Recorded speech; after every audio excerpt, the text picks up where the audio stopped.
Bom, vamos lá, ó. Pix entregou o que as criptomoedas prometeram, mas falharam em entregar, diz Nobel de Economia. Cara, é engraçado. Vamos começar já pelos nomezinhos, né? É sempre um nomezinho bonitinho. É o Nobel da Paz, é o Nobel de Economia, sabe? Parece que eles tentam usar um argumento de autoridade, né? Justamente para mostrar, ou tentar mostrar que, tipo, ó, esse cara aqui, ele é o entendido, ele é o sabidão, ele entende mais do que tu, né? Então, logo, o que ele está dizendo é verdade, né? Será que é mesmo? Vamos ver. O economista explica que os Estados Unidos já possuem um sistema parecido, o ZEL, né? Operado por um consórcio de bancos. Esse ZEL aqui é como se fosse tipo um Pix, só que ele não é estatal, ele é privado, né? É feito por um conjunto de bancos lá. Tem alguns serviços privados nos Estados Unidos que servem para fazer pagamentos de maneira rápida, igual a gente tem o Pix aqui no Brasil. Só que ele não é centralizado, né? Ele não é feito pelo Banco Central. Vencedor do Nobel de Economia de 2008, publicou um texto elogiando o Pix enquanto criticava as criptomoedas. Ai, nossa, que novidade. Esse pessoal do Legacy, né? E por Legacy eu me refiro a pessoas que apoiam o sistema tradicional, né? Que é o sistema que a gente vive hoje. Eles sempre são críticos do Bitcoin, críticos das criptomoedas, né? Ai, porque é dinheiro para lavagem de dinheiro, é dinheiro de quem comete crime. É. Como se isso aí não acontecesse com o dinheirinho estatal, né? A gente sabe, né, que esse dinheiro aí ele só é usado para pagar dízimo e fazer doação na igreja, né? Ele não é usado para nada de ruim, né? Vamos fingir que é. Vamos fingir que é assim. Ah, é claro, né? Claro. Além de ser o Nobel, obviamente o economista é lembrado por fortes críticas à indústria cripto, como, por exemplo, comentou em 2022 que o fim do Bitcoin estava próximo. Sim, o fim do Bitcoin está muito próximo. Deixa eu mostrar aqui uma coisa. Tá muito próximo o fim do Bitcoin. Aqui, ó. Para vocês verem que esse Nobel de economia ele não significa porra nenhuma, tá? Não significa porra nenhuma. Ó, aqui, ó.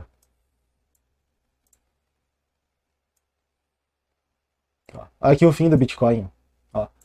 Quando que ele falou isso aqui? Ó? Em 2022, né? 2022. Tá. Ó.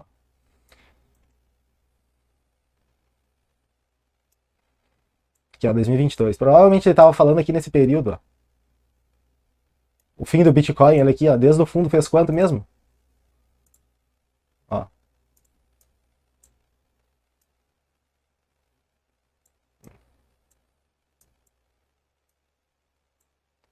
O fim do Bitcoin, né?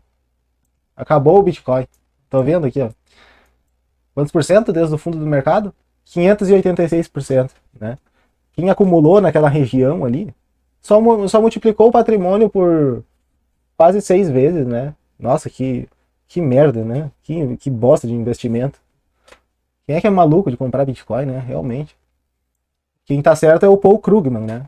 É o Nobel de Economia, né? Ele é que tá certo. É isso aí mesmo. Aqui de novo. Aí para Paul Krugman, vencedor do Nobel de Economia de 2008.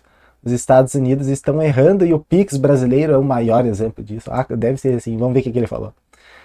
Não posso deixar de notar que o Pix está realmente alcançando aquilo que os entusiastas das criptomoedas afirmavam falsamente ser possível entregar através da blockchain.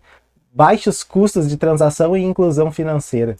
Quem que disse, né? Falando especificamente de Bitcoin, quem que disse que a promessa do Bitcoin era só isso? Baixo custo e inclusão financeira. Esse cara ele não leu a porra de um documento de 9 páginas, 7 páginas, que é o white paper, o documento original do Bitcoin. Deixa eu trocar a câmera aqui. Tá? Legal essa transição aqui, né? Vocês gostaram? Ó. Esses caras não sabem porra nenhuma. Não, na verdade eles sabem.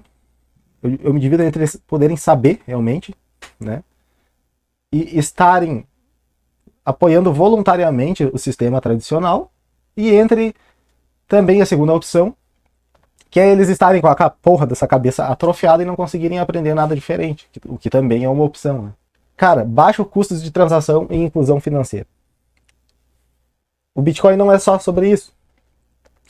Se tu leu a porra de um documento de 10 páginas, tu vai entender que a crítica que o Satoshi Nakamoto fazia era justamente a inflação, a centralização de decisões que que havia não, a gente tem até hoje sobre o nosso dinheiro, que é basicamente o governo mandando em todas as regras sobre como que o nosso dinheiro é. Uma das críticas principais que o Satoshi fazia era essa. E a falta de soberania também que a gente tem hoje, né? Onde tu deixa essa porra desse dinheiro no banco que fica só desvalorizando, né? Ano após ano, porque o governo e o Banco Central não param de imprimir dinheiro, né? E em cima disso, tu ainda é cobrado imposto de todas as maneiras possíveis, né? E se tu for uma pessoa que está incomodando o Estado suficiente, eles ainda congelam as tuas contas e podem confiscar os teus bens e fazer de tudo na tua vida.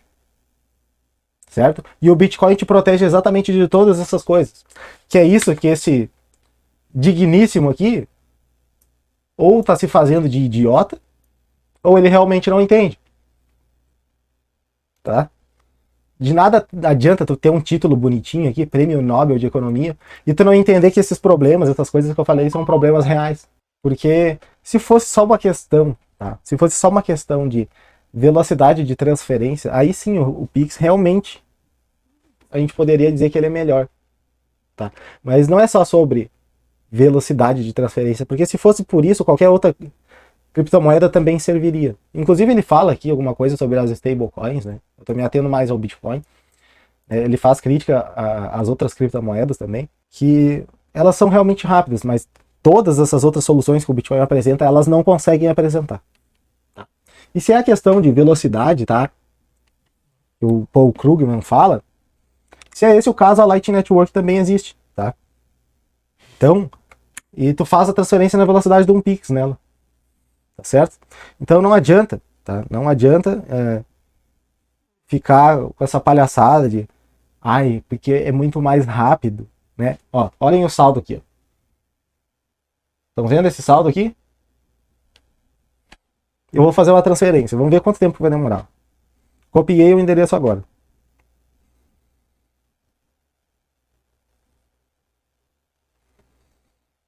Colei o endereço.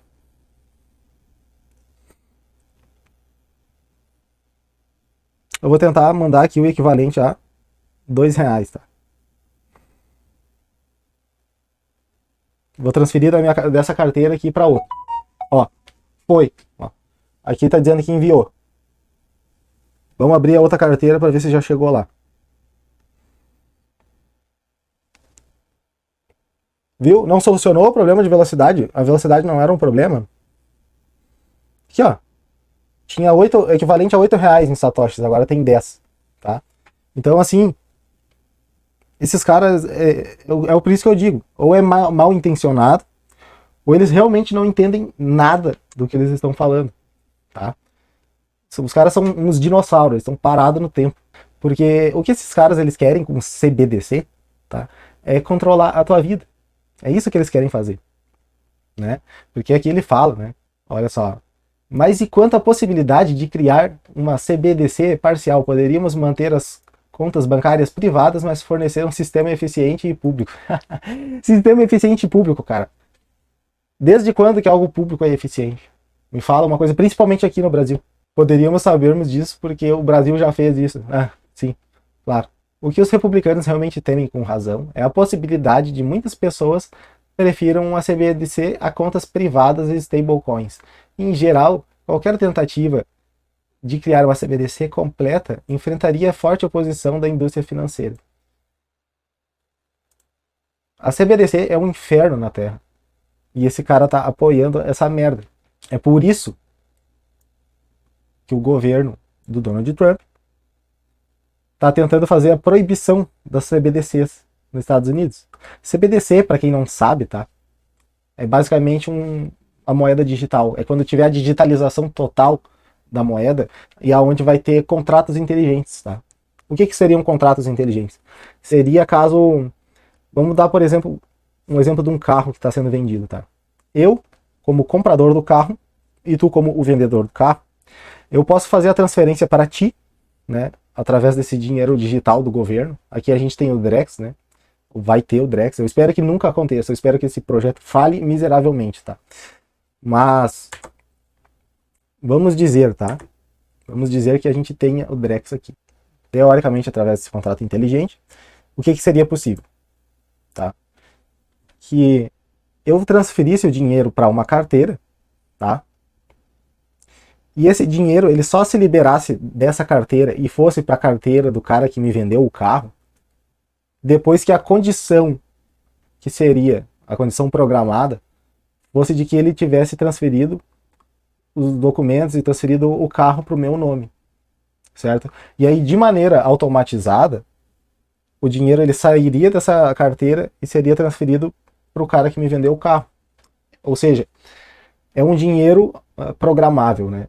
Onde os depósitos e as transferências elas acontecem de acordo com que certas condições sejam cumpridas, certo? Por um lado, parece maravilhoso, né?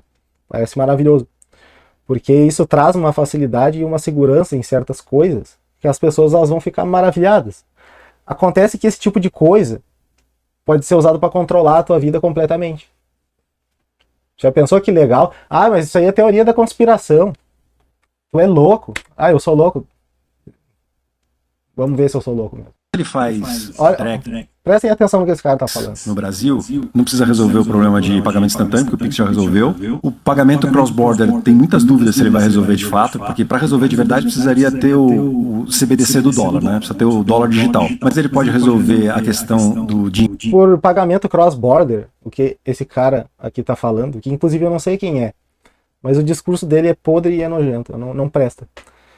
Pagamento cross-border seriam transferências internacionais. Ué, mas o Pix, o Brasil já não tinha resolvido os problemas, o Pix não era superior. Onde é que estavam os pagamentos cross-border? A gente não precisa do SWIFT para fazer uma transferência internacional? Ah, que engraçado, porque no Bitcoin eu consigo fazer a transferência aqui de um endereço de carteira para outro, sem pedir permissão para ninguém, sem pedir permissão para governo, para banco. A pessoa pode estar lá na puta que pariu, fora do país, que eu consigo fazer a transferência para ela. Isso aí não é um pagamento cross-border já? Tá me parecendo que o Pix não é tão bom assim, né? Dinheiro programável, então no futuro você pode pensar num pagamento de Bolsa Família, por exemplo, que só pode comprar comida, ou se a gente tivesse o Drex na pandemia, você só podia comprar num raio de 5 km da sua casa, então você tem programabilidade desse dinheiro, traz inteligência para esse dinheiro. Traz inteligência pro dinheiro, traz autoritarismo pro dinheiro, na verdade, né? Porque vocês viram o que esse cara falou aqui? Se tivesse na pandemia, para fazer com que tu ficasse trancado dentro de casa, eles poderiam limitar para que tu não conseguisse gastar o teu dinheiro num raio maior do que 5 km. Né? Ou seja, tipo, tu tá proibido de sair da tua cidade.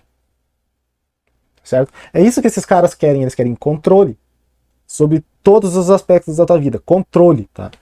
É isso que esses caras querem fazer contigo. Tá? Ele fala abertamente aqui. Tu tem que ser desculpa, mas tem que ser um idiota pra tu não perceber isso. Aí pra depois aparecer esse tipo de gente aqui, ó. Esse cara aqui, pra defender esse tipo de merda, tá? Por isso que eu digo, ou é mal intencionado, ou não sabe de porra nenhuma. Não tem uma terceira opção, tá? E aí ele fala ali sobre os pagamentos do Bolsa Família, né? Ah, porque daí esse dinheiro aqui só vai poder gastar com comida. Bom, em tese seria algo bom, né? Mas daí, no lançamento do Drex pode ser dessa forma. Só que e se eles mudam a regra do protocolo, tá? Para alguma coisa que favorece o governo? Tipo, por exemplo, se começa a passar uma agenda vegana no Brasil, por exemplo. Aí começa ali, tu vai tentar comprar uma carne no mercado, e aí aparece lá, que não pode comprar carne aí, porque tá proibido de usar o teu saldo para comprar carne. Ou imaginem isso para qualquer outro tipo de coisa, cara. Sabe? Ah, não, porque aqui no governo do Brasil como nós estamos tentando combater a desigualdade, então todos da população brasileira, eles só terão direito a comprar uma quantidade X de cada tipo de alimento. Ah, não, tu só pode comprar 10 quilos ou 5 quilos de carne por mês. Mais do que isso, tu não vai conseguir fazer o pagamento, a transação. Aí tu vai dizer pra mim que isso é coisa da minha cabeça, que eu sou doido. O cara literalmente falou no vídeo ali sobre dinheiro programável, aonde tu conseguiria fazer o bloqueio caso a pessoa, um bloqueio automático, né, programado no dinheiro, para que a pessoa não conseguisse utilizar o dinheiro da forma que ela gostaria de utilizar, porque ela estaria limitada às condições estabelecidas pelo governo, né? Aí ele diz ali, mas é só para o Bolsa Família. Quem disse, quem me garante que vai ser usado só para o Bolsa Família? Quem diz para mim que no futuro isso não pode ser usado contra a própria população?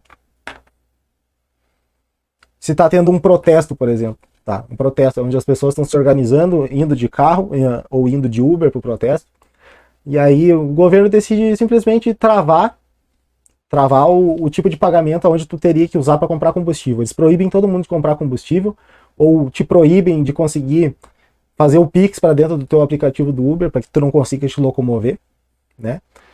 Então, assim, se torna cada vez mais uma ferramenta conveniente para que o governo use isso para te controlar. Então, assim, moeda digital, o Drex, ele vai servir para esse tipo de coisa aqui.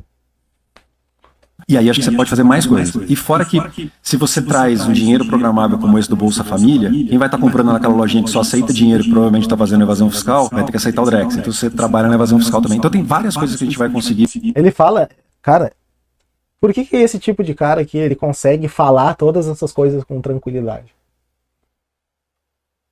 Por quê? Por que ele se sente tão seguro? Ele tem retaguarda para falar esse tipo de coisa aqui. Olha o absurdo que esse cara falou. Trabalhar na evasão fiscal. A pessoa vai ser obrigada a aceitar o Drex porque não vai mais ter dinheiro físico. Ou seja, eles querem fazer um dinheiro digital para tentar te sugar o máximo que puder de imposto, tá? É exatamente isso que esse tipo de cara aqui quer fazer contigo. E é exatamente esse tipo de coisa aqui que esse cara aqui tá apoiando, tá? Voluntariamente ou não, tá? Mas ele tá apoiando. E fazer com esse real digital. Agora tem desafios para colocar isso de pé ainda. O Banco Central ainda não resolveu o desafio tecnológico, que é a privacidade. Então esse é o próximo desafio que a gente vai ter que resolver. A privacidade é um desafio, né? Esse vídeo aqui é antigo, já não é recente, tá? Eu só me lembrei dele porque tem tudo a ver com o assunto. O desafio da privacidade, tá? Não é para te dar a privacidade, é para quebrar a tua privacidade, né? Porque visto todas as outras coisas autoritárias que podem ser feitas com essa moeda digital, não vai ser na parte da privacidade que eles vão fazer alguma coisa para te beneficiar. Tu tem que ser muito inocente para acreditar nisso, né? Bom, a notícia era essa, né? Eu queria mostrar o tipo de absurdo que algumas pessoas apoiam, né? E acham que estão fazendo uma grande merda, tá? E inclusive tem alguns jornais, não é o caso do Livecoins, tá? O Livecoins ele só tá noticiando aqui, mas alguns jornais dão muita importância, né, para esse tipo de nomenclatura aqui. Prêmio Nobel de Economia de 2008. Grande bosta, tá? Isso é um argumento de autoridade. Esses caras não sabem o que estão falando, tá certo? E se tu quer entender melhor sobre o Bitcoin, fica com esse vídeo aqui para entender o porquê que ele está se valorizando tanto. Eu fico por aqui.